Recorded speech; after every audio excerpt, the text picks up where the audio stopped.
जय श्री कृष्ण, जय श्री राम, जय गौ माता, जय राधे श्याम। हमारे साथ में जुड़े हुए हैं श्री भदौरिया जी और ये कुछ प्रश्न कर रहे हैं। हाँ पूछिए। महाराज जी, हम आपके चरणों में कोटि कोटि नमन करते हैं। महाराज जी, दान कब करना चाहिए, कैसे करना चाहिए और किन को देना चाहिए? अच्छा, आपने कुछ दान के बारे में पूछा है तो इसी के ऊपर हम थोड़ी सी चर्चा कर ही लेते हैं। आइए, हमारे ग्रंथों में दान के बारे में बहुत महिमा का वर्णन किया गया है। दानम तपोद्वैर मध्य दान मेकम परम स्मृतम तपसा पाप इत्युक्तम न पापो दान कर्मणि। इसमें वर्णन किया गया है कि दान की इतनी बड़ी महिमा है, एक जगह पर तो तप से भी दान को श्रेष्ठ बता दिया गया और उसमें ये वर्णन किया गया है और उसमें ये कहा गया कि दान तपस्या दोनों में से दान को इसलिए श्रेष्ठ बताया क्योंकि तपस्या करने से पाप होता नहीं है और किंतु दान करने से जितने भी पाप हो गए हैं वो सब समाप्त हो जाते हैं। ये इतनी बड़ी महिमा है इसकी। सतयुग में तपस्या श्रेष्ठ होती है, त्रेता में ध्यान श्रेष्ठ होता है, द्वापर में पूजा श्रेष्ठ होती है और कलयुग में दान श्रेष्ठ होता है। वर्णन है तपः कृत युगे श्रेष्ठम त्रेतायाम ध्यानमेव च सपर्या द्वापरे श्रेष्ठा दानम श्रेष्ठम कलु युगे। इस कलयुग में दान की बहुत ज्यादा श्रेष्ठता है, इसलिए लक्ष्मीपति को प्रसन्न करने के लिए कलयुग में दान लोगों को अवश्य में कर देना चाहिए। लेकिन दान उन्हीं लोगों को दिया जाए जो दान के बिल्कुल अधिकारी जो धन का दुरुपयोग न करें। उसमें पात्रता को देखा जाता है। जिस तरह एक कला से चंद्रमा की कलाएं पूरी होती हैं, इसी तरह से मनुष्यों के दान और तपस्या की भी ऐसी गति बतलाई गई है। एक एक पल के द्वारा धन का संग्रह करना चाहिए। क्या सुंदर बात कही गई है। एक एक पल के द्वारा धनेस्त्रेपि यो मर्तो नाशन ददातिता दरिद्रसा विज्ञेयो दान भोगा विवर्जिता। बड़ी सुंदर बात कही गई है। कहा गया एक एक पैसा कमाओ और उसको अच्छी जगह खर्च करो। जो मनुष्य धन रहने पर भी न तो उसका उपभोग कर पाता है और न उसका दान कर पाता है, वो दान तथा भोग से रहित मनुष्य को दरिद्र ही समझना चाहिए। ऐसा वर्णन किया गया। कहा गया है धनोस्तुते यो मर्तो नाशनातिन ददाती है दारिद्र स विज्ञेयो दान भोगा विवर्जिता। महाराज, दरिद्र वह नहीं है जिसके पास पैसा नहीं है। ग्रंथ कहते हैं भदौरिया जी, सबसे बड़ा दरिद्र वह है जिसके पास पैसा होते हुए भी वो पैसे को धर्म में नहीं जोड़ता है। हाँ, सबसे बड़ा दरिद्र। तो भैया वह दत्वा दत्वा सदा दानम मानवा ये दरिद्रति नते दरिद्रा विज्ञेया परलोके महेश्वरः। बड़ी अद्भुत बातें कही गई हैं। दान न तो किसी के साथ आता है, वो पैसा न किसी के साथ आता है, न किसी के साथ जाता है। इसलिए जो समझदार लोग हैं उन्हें अपनी संपत्ति का सदुपयोग करना चाहिए। जो मनुष्य बार बार दान करता है भैया, उस व्यक्ति को दरिद्र नहीं समझना चाहिए। वो तो बहुत बड़ा धनवान है। नते दरिद्रा विज्ञेया परलोके महेश्वरा। ऐसे महापुरुष का बड़ा आदर होता है भगवान के दरबार में, उसका बड़ा सम्मान होता है। सर्वेषामेव दानानाम अन्नदानम द्विजोत्तमः। धरती पर बहुत दान है, अन्न दान को विशेष दान माना गया। जलदानम च तत्प्रज्ञा तुष्टेते प्रकीर्तिता। जलदान को बहुत बड़ा दान माना गया। आपके घर पर जो भी कोई आवे तो उसको आप बिना अन्न के बिना जल पिलाए मत जाने दीजिए, क्योंकि अन्नदा प्राणदो गेह प्राणदा सगला प्रदा। तो अन्न के द्वारा प्राणों की रक्षा होती है और किसी के प्राणों की रक्षा करना इसको दान में नहीं, इसको महादान में लिया जाता है। अन्नदान समम दानम जलदानम च जैमिनी। महात्मा जैमिनी को कथा सुनाई गई। क्या अन्नदान जलदान के समान कोई भी भैया दान नहीं है। जीवनम जीवनम निडाम जीवनम च जीवनम। किसी को जीवन देना, जिंदगी देना, ये बहुत बड़े पुण्य की बात है। इसलिए अन्नम तोयम च विपेंद्र दत्तम येन मयि तले। धरती पर वो लोग बहुत बड़े हैं जो भूखों को भोजन और प्यासे को पानी पिला रहे हैं। बहुत बढ़िया ज्ञान मिला आज। कैसे दान देना चाहिए, किसको देना चाहिए, पूरे विधि आपने बता दी। पूरे मन से प्रसन्नता के साथ और ऐसा भाव रखते हुए ईश्वर ने हमारे ऊपर बहुत बड़ी कृपा की है और भगवान ने हमें इसके लायक बनाया। नहीं तो दुनिया में तो लोग बहुत होते हैं, लेकिन सबसे आनंद की बात तो ये है कि नित्यम दयान दानानि वैष्णव निधि वर्तेता। उसको परम वैष्णव माना गया जो नित्य दान करता है। कुछ न कुछ जो आपके पास में रोज दीजिए। जो आपके पास में, भले आप एक व्यक्ति को भोजन कराएं, भले आप एक चिड़िया को चुने, भले आप एक गौ माता को मुट्ठी भर चारा डालें, लेकिन आपकी तरफ से नित्य निकलना चाहिए, एक भी दिन नहीं। इतने प्यारे वचन हैं भदौरिया जी। इसमें तो ऐसा वर्णन किया गया है कि जैसे आपके लिए रोजाना सोना जरूरी है, रोजाना भोजन आपके लिए करना जरूरी है, नींद लेना जरूरी है, उसी प्रकार से अपना कल्याण चाहने वाले, अपना भला चाहने वाले लोगों को नित्य देने की अभिलाषा होनी चाहिए। नित्य वो दान दे, ऐसा वर्णन किया गया है। ख्याता रंति देवस्था। रंति देव जैसे महापुरुषों ने अपना सब कुछ दान में दे दिया। आज उनका इस धरती पर इतना बड़ा उनका आदर बढ़ा, इतना बड़ा उनका सम्मान बढ़ा। कुबेर आज भी बहुत दान करते हैं, इसलिए भगवान शंकर को वो अति प्रिय है। सुदामा जी बहुत गरीब थे।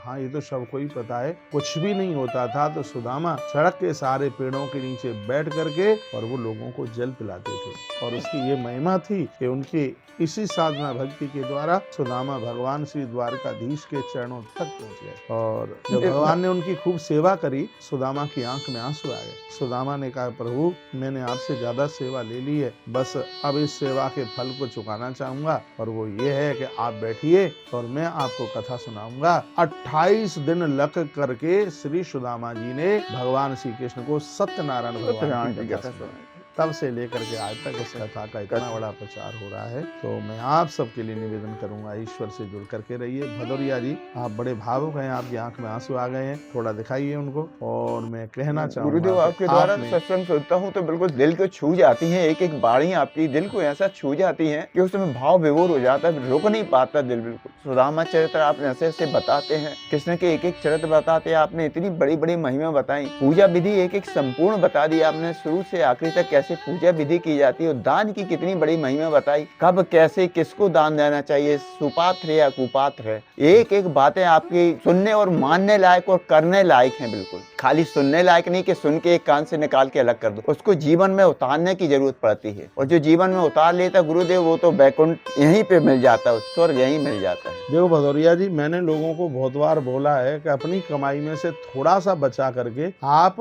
वृषभ का, आप नंदी का दान कीजिए। इतना प्यारा श्लोक है, ददात वृषभम यस्तु ब्राह्मणाय कुटुंबने। यदि किसी ने किसी ब्राह्मण को नंदी का दान कर दिया तो विमुक्तई पातकई सर्वई, कितना भी बड़ा उसका पाप क्यों नहीं है, सिगरा पाप समाप्त होता है और रुद्र लोकम से गच्छति, वो सीधे भगवान के धाम के लिए जाता है, भगवान के रुद्र लोक के लिए जाता है। और एक बात मैं सभी भक्तों को निवेदन करना चाहूंगा, जिस समय व्यक्ति को पाप और पुण्य का निर्णय लिया जाता है और कहा जाता है कि इस व्यक्ति को कैसे लाना है, उस समय भगवान रुद्र देव से यमराज संपर्क करते हैं। भगवान शंकर की मृत्यु का डिपार्टमेंट भगवान के पास, जब तक शंकर की अनुमति आज्ञा नहीं होगी तब तक यम और यम के दूत उस व्यक्ति को छू नहीं सकते, स्पर्श नहीं कर सकते। पद्म पुराण के क्रिया सार खंड में ये बात लिखी गई है, जो मैं आपको निवेदन कर रहा हूँ। आप मुझे सुन पा रहे हैं तो इस बात के ऊपर विश्वास करना, जैसे आप गौदान करते हैं उसी प्रकार से अपने हाथों से आप नंदी का दान कीजिए। स्पष्ट ग्रंथ में वर्णन किया गया है। उसके लिए ददात वृषभम यस्तु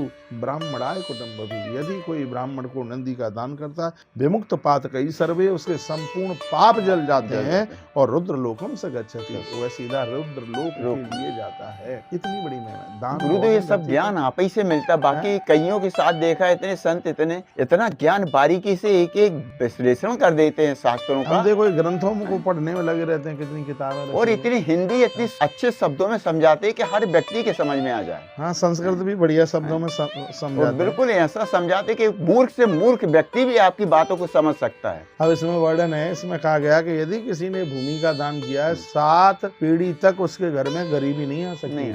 राजा बलि का नाम हो गया, भगवान ने दरबारे पर उनके पर चौकीदारी करी है, भूमि का दान किया है। पदान त्रीन दैतेंद्र संवितान पदाम, भगवान ने 3 पग धरती मांगी, राजा बलि ने वो दी। भगवान आज भी चातुर्मास में राजा बलि के यहाँ जाते हैं। एक श्लोक सुना रहा हूँ, भूमिम सस्य समेताम यो दारिद्र तु जाता है। यदि किसी ने ब्राह्मण को भूमि का दान दिया है तो दरिद्रता आसपास रहेगी नहीं। भूमि दान की इतनी बड़ी महिमा।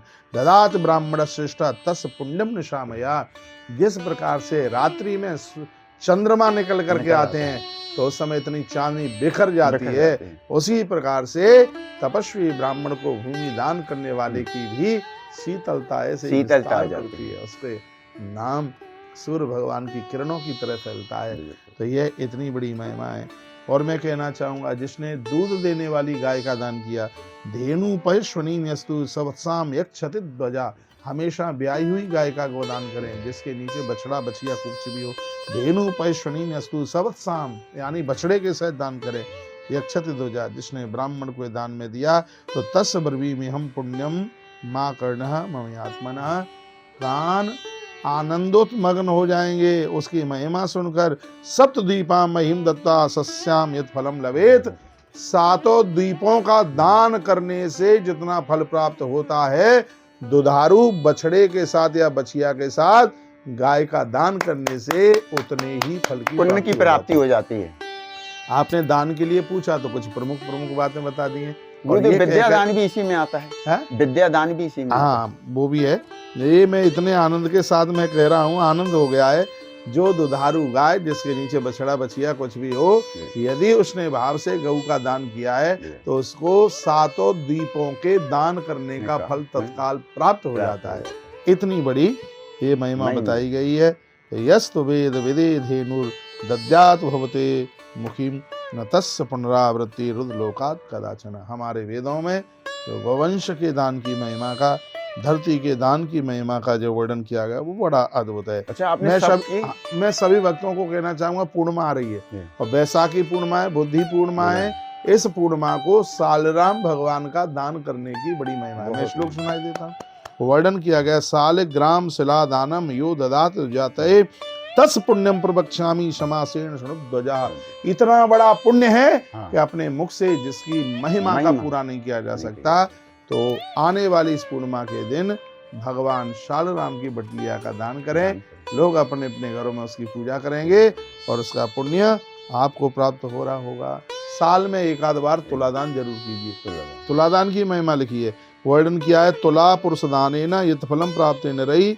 वर्णन किया गया है कि अनजान में होने वाला अपराध, देखो रास्ते में जा रहे हैं, कीड़े मकोड़े मर जाते हैं, कभी तो गाड़ी से टक्कर लग जाती है, बहुत पशु मर जाते हैं। उसके लिए तुलादान को इतना महान, इतना विशेष बताया गया। जठननी जठरे भूया तस्म जन्म न विद्यते। तुलादान का महिमा जो है वो ये है कि मृत्यु के बाद जब हम किसी माँ के गर्भ में जाते हैं तो माँ के गर्भ में तकलीफ नहीं उठानी पड़ती, कष्ट नहीं उठाना पड़ता। नहीं तो व्यक्ति का मरण होता है तो 20 करोड़ बिच्छू डंक मारे, इतनी वेदना होती है। उसका जन्म होता है तो 10 लाख बिच्छू डंक मारे, उसे इतना कष्ट होता है। पूरा देश दुनिया हमें सुन पा रही है। साल में एक आध बार अपना तुलादान कराइए। तुलादान करने से क्या फल है वो सुन ले। तुला पुरुष दानम या प्रकृति में उत्तम। स्वयं भगवान ने जैमिनी को, व्यास भगवान ने जैमिनी को एक कथा सुनाई जो मैं आपको सुना रहा हूँ। वो कहते हैं कि जननी जठरे भूया तस जन्म न विद्यते। माता के गर्भ में उस जीव को कष्ट नहीं मिल सकता जिसने अपने जीवन में तुलादान किया।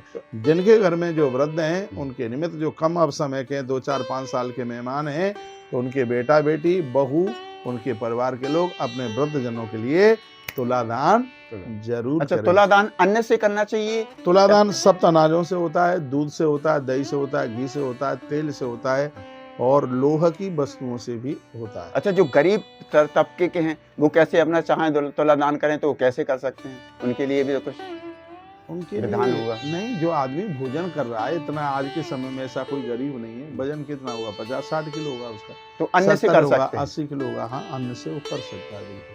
तुलादान की बड़ी महिमा। भगवान श्री कृष्ण का तुलादान श्री द्वारका में सत्यभामा ने किया। मैया सत्यभामा ने किया।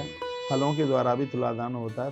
तो इसमें जरूर श्रद्धा होनी चाहिए। ये सब चीजें श्रद्धा के विषय में आती हैं। आपने दान के बारे में इतनी महिमा बता दी गुरुदेव। एक एक जो गरीब से गरीब आदमी कर सकता है, बड़े से बड़ा, मध्यम से मध्यम, सब व्यक्ति दान कर सकते हैं। हर विधि बता दी आपने। आपने प्रश्न किया, हमने बता दिया। एक लोटा पानी भी पिला दिया आपने, उसकी बारे बता दिया कि पानी भी पिला दिया आपने, तो वो भी बहुत बड़ा दान है।